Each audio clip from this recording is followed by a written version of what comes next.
This is how we started. All smiles. Ear to ear. You can call us whatever you want. Ye men of little faith. We will take it. We've always said if you serve a humble pie, I'll eat it with Coke. Yeah, I'll buy extra. Where's my Coke? Yeah, my Coke is there. I will get it. Sorry, I've got beer in the fridge. Should I pass you one? Send it to me. Send it to me. Send it to me. What a way to record your first back-to-back wins. What a way to do that. I just read a post. He said this is the biggest win at my time at Man United. It biggest. It Massive. definitely is. It definitely. When we beat City 2-1, City were not on a high. They were experiencing difficulty. But this is one big Liverpool team that we've gone to do. It's been a huge win for Man United. I'm sure you are buzzing. I'm sure a lot of you who had abandoned the podcast are all back. We welcome you back. We welcome you back. They'll be flooding back into the space. Just come back in. Just so you know, we have a new sponsor called the Buzz of Mosquito Repellent. It's by their kindest courtesy that we are bringing to you this podcast. If you can see on my hands, this is a mosquito repellent bracelet. Normally what you know is a mosquito repellent cream that you apply, but this is a bracelet. There are several types of them. I have quite a number of them here. Maybe I should do some activation and then dash some people a few of them. Yes, but this is brought to you by Bazov mosquito repellent bracelet. The Bazov bracelet is very affordable, versatile, child-friendly mosquito repellent that can be worn on your wrist, your ankle. Stylishly, it's simple, it's safe for the whole family. Each bracelet offers you up to 7 days continuous protection, and it's FDA approved for those who don't know. So you can trust it to be both effective and reliable, whether you are home, outdoors, on the move.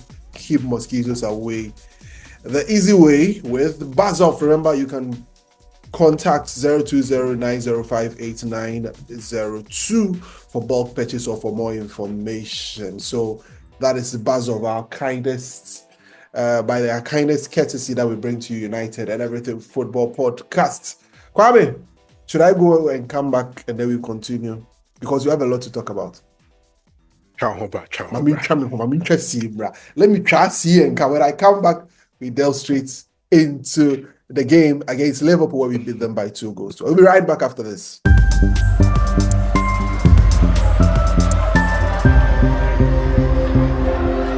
All right, thank you very much. Remember to hit the subscribe button, hit the notification bell if this is your first time joining. And if you are here with us, if you've always been here with us and you've not joined, please remember to hit the subscribe button and hit the notification bell.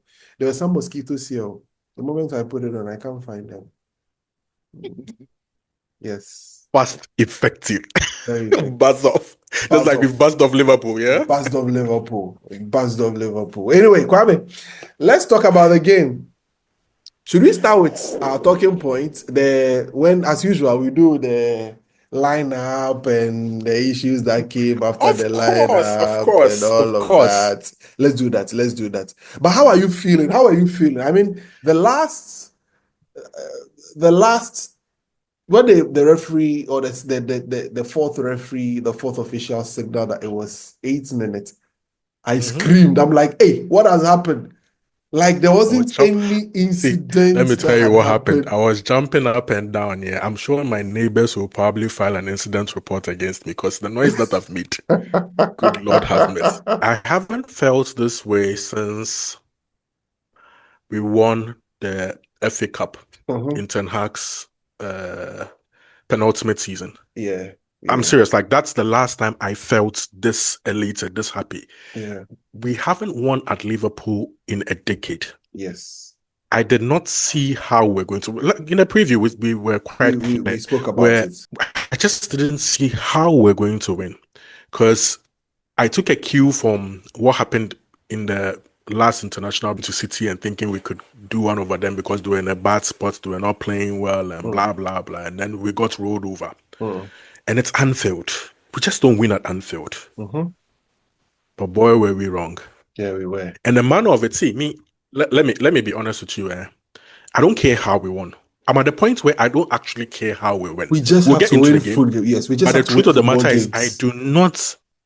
I do not care a damn how we win football matches. We need to build some form of momentum.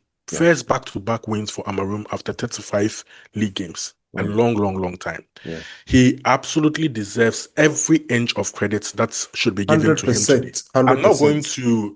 I'm not going to kill him for certain things, right? Because we rode our luck a little bit, but sometimes you make your own luck. Yeah. If you put in a bit of effort, you make the right decisions at the right time, you make the right changes at the right time, you play your best players, not necessarily in the right positions. We'll get into all of that, right? From line up all the way. Sometimes you can get your reward. And he deserved this today. He has been under a lot of quash, especially even from us on this podcast, from a lot of people, actually, from pundits alike, from fans alike, from a lot of people. So the owner came out to back him during the international break to sort of cool some of the pressure. But the only way you can constantly keep people off your back is to win football matches. It's to win football matches, just like we been saying. Just find ways to win football matches. If you keep on winning, if you build some form of momentum, if you build some form of form, your methods, whatever that you are trying to instill, it will be easier to implement. It will be easier to be bought in by players, fans, everybody. Yeah. So I just want us to go on a run. See, they shouldn't come and bust our bubble next week. We'll get to next week later. Yes. But this is an opportunity. Back-to-back wins. We have our next home game against Brighton. Win. And then just keep on going.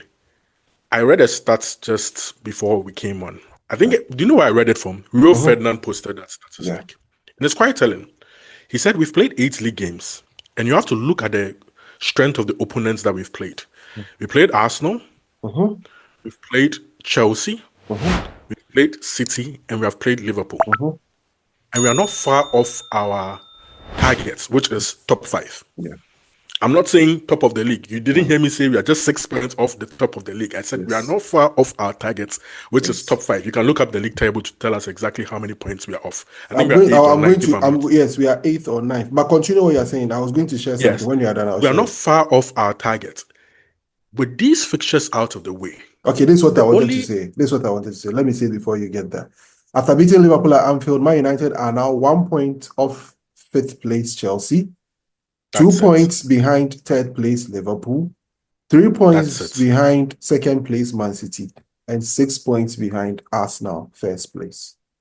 Ideally, Kwame Nchubuisa would be looking at even the top. But see, I just want us to be realistic, stick to the targets. Yeah. But just a couple of points off a top 5 spot, right? Yeah. Within inches of it. Yeah. We have a lot of tough fixtures out of the way. I think the only one that is remaining out of the traditional top 6 teams is the team that seems to be our nemesis of late, which is Spurs. Yes. And Spurs have started losing football games. I think we played them in a couple of weeks' the time. next 2 games. After Brighton, we play Spurs. Forest, then Spurs. And then Brighton, Spurs. Forest, Spurs. So I'm sure that should be the last game before an international break. So you are looking at a festive period. I would have to look up the fixtures. But you're looking at a festive period where there will come a time where we would have about 5 or 6 games where there are no top teams to face, of which we can go on a run. Yeah. Right? You're talking about November, December. Yeah. If later, I'm sure we'll look up the fixtures very well. But there will be that string of fixtures that we can absolutely take advantage of to sort of cement our position in the top 4 or top 5 by Christmas. That should be the target. That should be the absolute target now, because we are within reach after playing a difficult set of fixtures. We have sort of ridden a storm, you know what I'm trying to say? Yes. The problem that Manchester United has had is not playing well or getting results against top opposition in top games. It's always the other small teams. Our away form has been draws, be it against top opposition or small teams. But we've won at probably the most difficult ground that we could actually ever go to and win a football match. Let's take a lot from that, Kwame. Let's take a whole lot. So I think we can get into the game now. Or you have something else to say? Oh, no, nothing to say at the moment. I want us to get straight into the game. Let's look at the setup the discussion Lineup, around yeah? the setup, the lineup, the discussion around the lineup and everything that has got to do with it. What did you make of it? Because a lot of us had a lot to say. I When mean, that behind the lineup scene. came out, yes, I want to read some of the comments behind the scenes. It's very important I bring this Yes, up. Just a yes, second. yes. One of the most notable comments was from our very own Captain Dr. Kofi Abuaje. I'll leave out the first part because there was we have to censor the words that he used. He was really pissed off. He was really like an Amorim guy up until this very season. He was like, no, the sort of things he's seeing, he can't take it anymore. He's not his guy. He said this must leave as soon as possible. I'd be like, you're super pissed.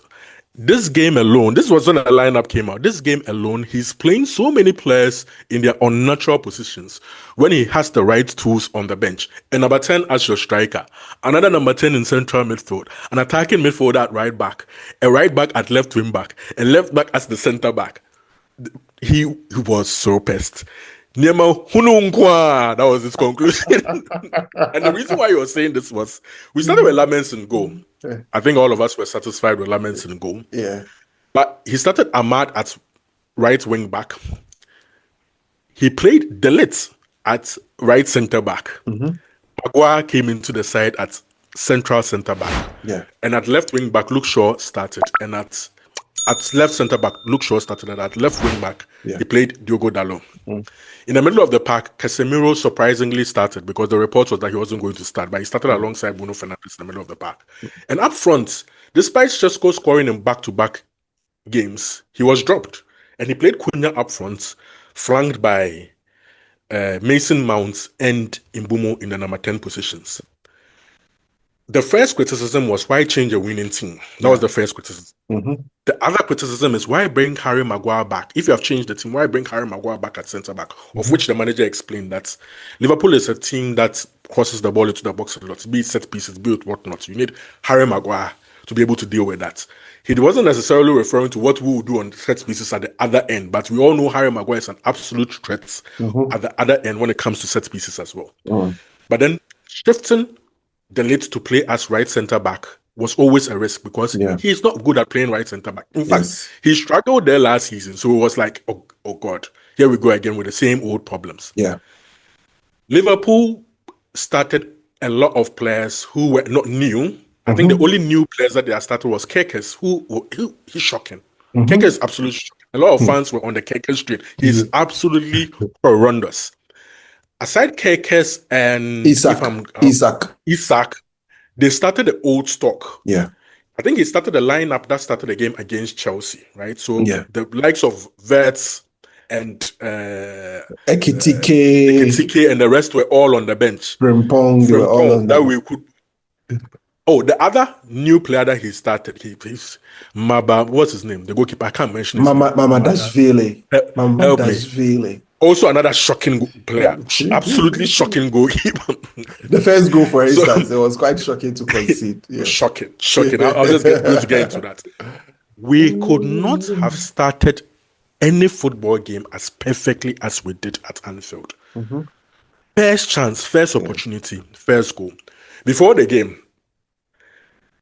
Slot complained about the fact that he did complain about the fact that, I mean, Šeško has started 3 or 4 games for Manchester United on the roll. And when it comes to the game at Anfield, where we're all expecting him to play, he doesn't play. But then, you know what? A lot of teams have been doing that to him. It's kind of a complaint, but also sounding bullish and arrogant. But I took it in the sense that they prepared for something, and Ruben Amorim smartly or intelligently or bravely decided to surprise him with something else. Yeah. A lot of us before the game weren't happy with that. But based off how the game started, you kind of got it. It made sense. But a ball goes into... He even gave a reason that he doesn't want a situation where our centre-backs just swallow the striker and then play him out. Sort of engage. That's our out ball and we don't know what to do. Exactly.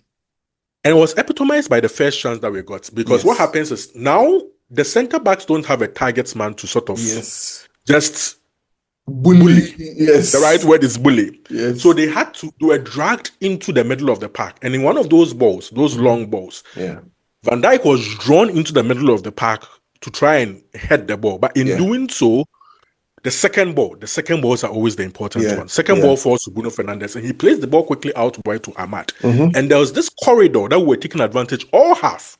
That corridor between Van Dijk and Kerkes, I don't know whether it's a lack of communication, it's just a lack of quality from Kerkes.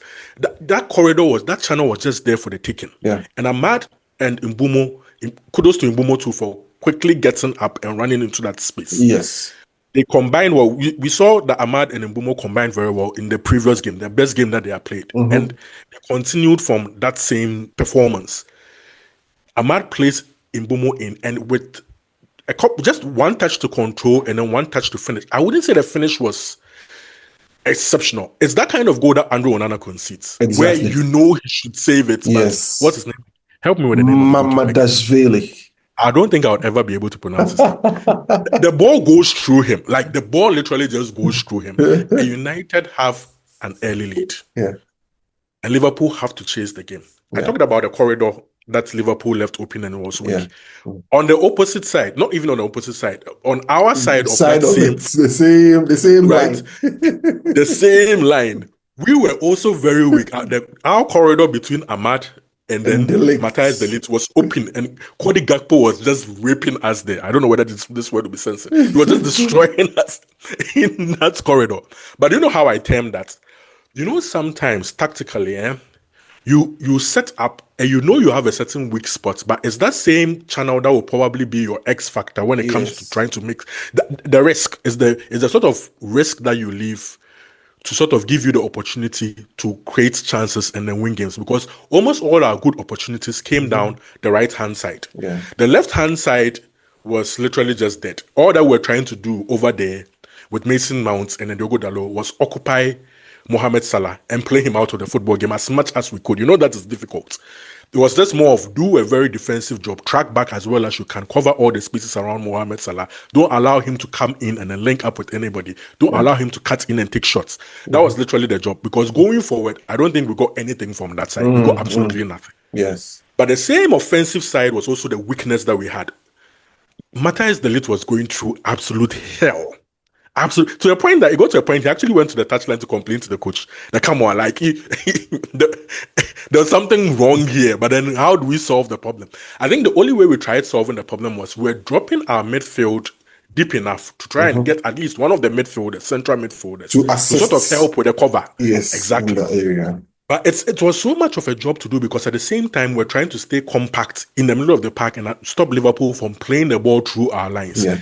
See, everybody had a lot of work to do today, like multiple jobs.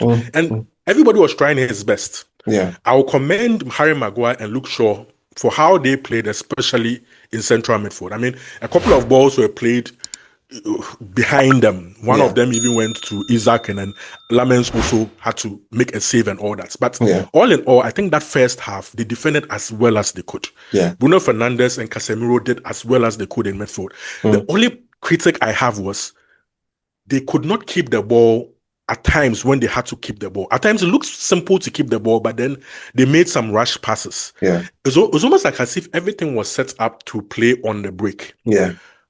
I would also commend Mbeumo and Cunha for how well they always held on to the ball and drove with the ball with confidence. Yeah. The power, the pace was always there. They always posed a threat. I would confess that first half could easily have ended 4-4. Because after Liverpool had hit the post with Cody Gakpo, after Dalot had given the ball away, Diogo Dalot's defending in that first half was shocking, because it was almost like he wanted to give them an equalizer. We also had a chance from Bruno Fernandes where I felt he should have stuck the ball at the back of the net. We hit the post. One ball is also deflected from Liverpool against the crossbar. We also have a couple of shots that's Mamadashvili has to make saves and order. It was more like, see, if the game ended 4-4 after the first half, I wouldn't have complained. In fact, if it was even 1-1, I wouldn't have complained. But we saw out the half and we had a lead. We had a rare lead at Anfield, and I was saying to myself, you know what? A storm will be coming, because Liverpool is going to throw kitchen and sink at us. And right from the get-go in the second half, they came right at us. They just came right at us. And for that first 50 minutes of the second half, I was just like, we're sitting on tenterhooks. And I knew we had to make certain changes. Ahmad got yellow carded. And that channel became so even weaker. You could see Cody Gakpo was going to do something. So I was just saying to myself, you have Mazuari on the bench, you have Lenny Yoro on the bench. Just bring on somebody. But here's why I commend Ruben Amorim. I think in and around the same time, Casemiro did a tactical foul to stop the counter-attack after Bruno Fernandes had given the ball away. And he got a yellow card. Compared to the Chelsea game, where we all knew that Carlos Casemiro would get red carded, this time around, as quickly as possible, he brought Casemiro off. But he just didn't bring Casemiro off. He also tackled the wing-back situation that we were suffering from. A lot of people were pissed off by the fact that he subbed up Ahmad at the time, but Ahmad was compromised, and Ahmad wasn't even giving us so much offensively. So what he did was, he quickly moved Diogo Dalot to the other side, and then brought on, what's his name? Patrick Dogo to play as the left wing-back. As at that time, what I had come to see was a back five of defenders, like actual defenders. I said to myself, if we're playing deeper before, if we're not playing long balls before, if we're not trying to play out of the back before, now we are going to sit back and soak pressure. But then I said to myself, there would come a time, throughout all this melee, this pressure, Liverpool are going to be open, because on the opposite side, what Arne Slot was doing was throwing kitchen and sink at it. He took off. Let's find a way to get ourselves back. So was like to right back and brought on Ikitike, literally playing 4-2-4 at that time. But veered to the middle of the park. He just went gang-ho, kitchen and sink. And I said to myself, if we are just calm, after we brought on Shesko to also play a front three of Cunha, Mbeumo, Shesko, Ugarte, and Bruno in the middle of the park. Bruno was gassed. Good Lord, Bruno was so gassed. And I was like, if we just carefully take care of the ball, we can catch these people on the break. Gary Neville kept on saying, because I watched the commentary in English, he kept on saying, there is a goal for Manchester United. There is a goal for Manchester United. Manchester United cannot see out the game without actually scoring a goal. Unfortunately, Liverpool equalized. And it wasn't any surprise as to who found the equalizer. I thought we could have dealt with the ball a little bit better off the set piece. We defended set pieces so well. See, when you have a goalkeeper, whom everybody trusts and everybody is calm about, it's so helpful. You don't need somebody to be eccentric, somebody to be dramatic, somebody to be all over the place. Somebody who just goes unnoticed, just does his job, saves the ball, punches balls out of the box, commands his area, makes rudimentary basic saves, just kicks the ball without any drama, doesn't invite anybody, doesn't throw his arms around, doesn't invite the camera to be on him. He just goes about doing his job just like any normal goalkeeper should do. It was so refreshing. It's the assurance and the little confidence he gives you in these moments. You see, I posted on our common group that when you have such a character, I just felt at peace. He's boring and he's calm, and that's what the goalkeeper should be. Just be boring and calm. I have said it in the previous episode after the game against Sunderland. I mean, it is what he gives you, that calmness, that you know that I'm not panicking. He's not transmitting. You see, when you have certain goalkeepers in a stadium like Anfield, they transmit a certain energy. But he was so calm. Just calm. I mean, nothing giddy. Boring is good. See, let me tell you something. See, when it comes to central defensive midfielders, I always tell you that position. It is for some people. And when it comes to goalkeepers, I always tell you that position. It is not for some people. So yeah, that is where we are. If you don't understand, go and do this. He helped us so much. Because see, there are a lot of balls that came to the box here. He dealt with them so well. Harry Maguire, imperious in the air, heading everything out. The goal that we conceded, I think we could have defended better. I mean, I think off the set piece, I think Mbeumo could have done better. Dalot could have also done better. But see, I can't say Liverpool didn't deserve it at the time because they were knocking on the door. Yeah. But after the equalizer, it became a question of, are we going to try and hold on here, or we are just going to go for it? But do you know what this reminds me of? It reminds me of last season when we went to Anfield as well. You know, we scored the first goal, they came back, we scored again. And then we're like, then we took the game to them like, we don't give a fuck. Like, we just took the game to them. It was quite similar. We're like, we're coming here to actually win this football game, because this is a vulnerable Liverpool team. They have not been on good form. Everybody seems to get something. Every team seems to get opportunities.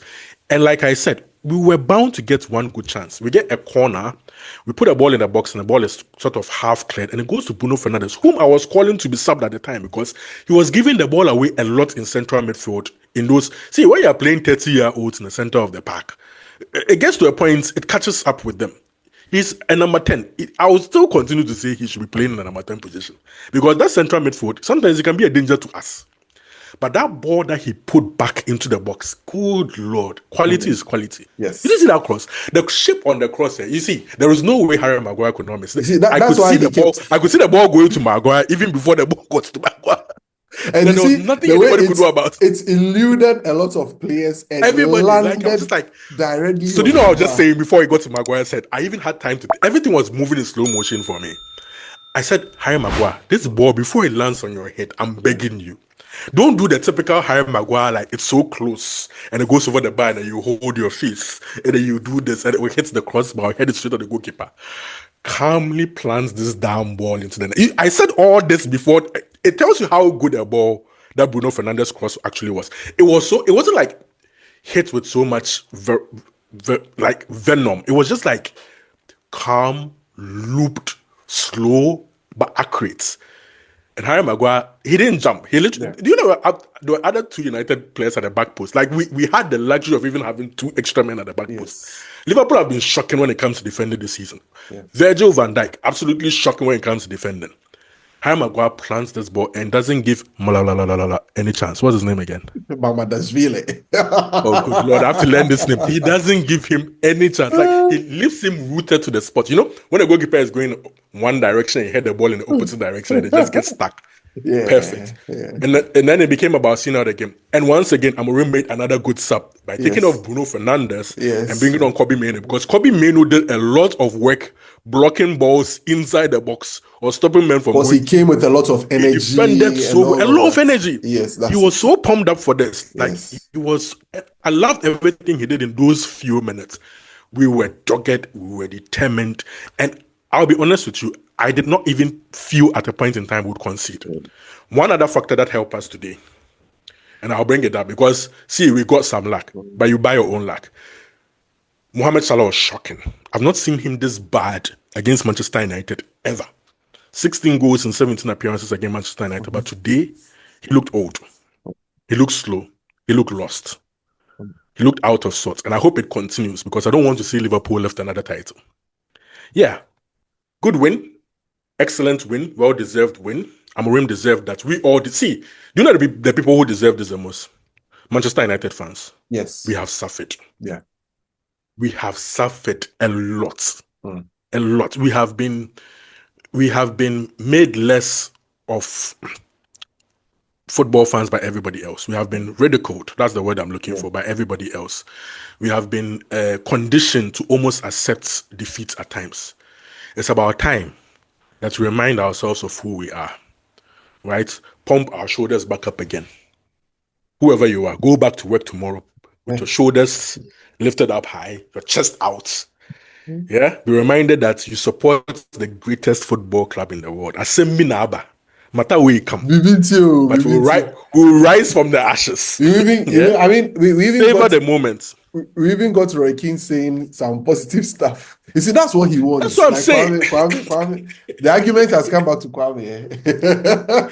Just win. See, when you win, Roy Keane will be happy. He hates losing. He just hates losing. See the way he was giving it to the Liverpool players, he was giving to Van Dijk, he was giving it to everybody. If you give him a cause to give it to opponents in that room that he's sitting in, he will take everybody to the cleaners. He will defend United to the core. But we give him too many reasons to be upset. United gives me too many reasons to be upset. So see, enjoy the moment, savor the moment because you deserve it. Let no one throw you down. Let no one throw XGs at you. You see, this is the thing I say about stats. When you look at the stats, Liverpool had more shots at goal, more shots on target. They had an XG of 2.7, they had an XG of 1 point something. This is why I'm telling you that don't talk about XG. I'm done with that XG nonsense. When people are talking about the fact that we are not doing well, then they'll say, but we have a better XG than everybody else. It's nonsense. It's pure nonsense. Absolute rubbish. Liverpool had a better XG than us, but we won. Just win. Don't throw those stats at me. I'm tired. It's okay. Just win the match. Just win the football match. If you lose, you lose. If you win, you win. So, I mean, Amorim deserves every credit. It's purely on him. He took He made his choices. He explained why he didn't play Sesko. It worked out. He explained why he played Maguire. It worked out. When it works out, you are the genius. You are the man. Mm-hmm. And you deserve every commendation. All right. Then it 100%. comes the bigger test, the bigger test. How do we sustain that? Because we come up against another boogie side who have come to Old Trafford and have showed us a lot of things, but we are not going to discuss that. We're not going to discuss the game itself. We are probably going to have time for that in the course of the midweek, where we hope to bring some of our guests in here to be able to help us dissect all of those issues. But the issue of consistency comes into play. But the tactics were interesting, Kwame. Yeah, very interesting. We never played out of the back. We never played out of the back once. Not once. Not even once. Not once. And we also didn't press. No. Van Dijk was saying we're so patient. Like he was surprised. United was just patient, just allowing them to have the ball. Got to a point they were rushing in their decisions. That is a game plan. Sometimes pragmatism works. You don't necessarily see this United team. Amorim's United team is wins games when we are pragmatic. The problem is when we have to take games to the likes of Brighton and hasn't that been the case for every United coach since 19 Kojo? You see, the thing is, we used to be a team that at home will dominate possession against these kind of teams and still win. Under Amorim, we can't dominate possession against these teams and win. We still lose those kind of games. That is what we have to correct. See, me, I'm heavily concerned about our home form. We've won 3 home games on a spin. Yes. Continue. See, Kwame, if we win 15 of our 19 home games, we are fine. You'll be fine. The away games, I know we don't do well away. Point of correction. I said he had won 2 away games prior to this. In fact, it's 3. Yeah. The other one was against, guess who? Leicester City. Yes. Leicester City gave us a lot of wins. So it was Leicester, Fulham, and then Chelsea this season. Yes. So now it's Liverpool. So it's Chelsea, Liverpool. The big teams are coming inside. No, it was we didn't the away games. Away. City, Liverpool. City, Fulham last season. And then Liverpool. Okay, this season we've done Liverpool. Leicester. Last season it was Leicester. 3 away wins. Fulham, Man City. That was it. Correct. And then this season, our first away win is Liverpool. Yes. So we have to win some away games. As for the away games, you just try and win about 8 or 9. Hey, 8 or 9 is a lot. About 6 or 7. No, I'm not looking at much. I'm being realistic here. About 6 or 7. Then draw some games here and there. But win the home games, 15 or 16 home games. Then that will be a total of about 22 or 23 league wins. That's about 66 or 69 points. You're on your way to 70 points. The target is 70.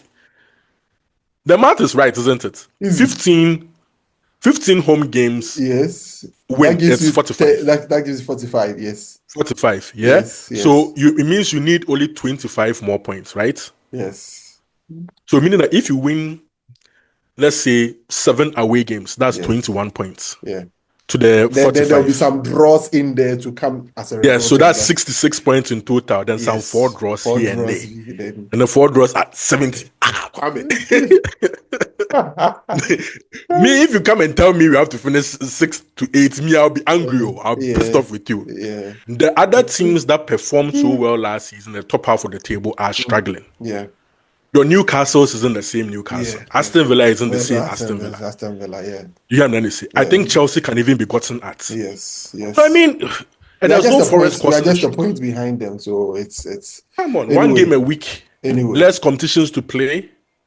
Anyway, our season starts now. That's what I'm driving at. Our season starts now. Yeah.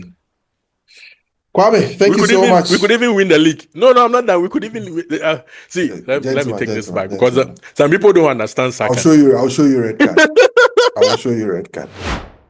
I will show you red card. I will show you red card. Top 5. Bars of mosquito repellent by their kindest courtesy we brought to you this podcast. We hope you've enjoyed yourself. Relax about it, be calm about it, bask in the wind, enjoy yourself. Don't let anybody tell you anything.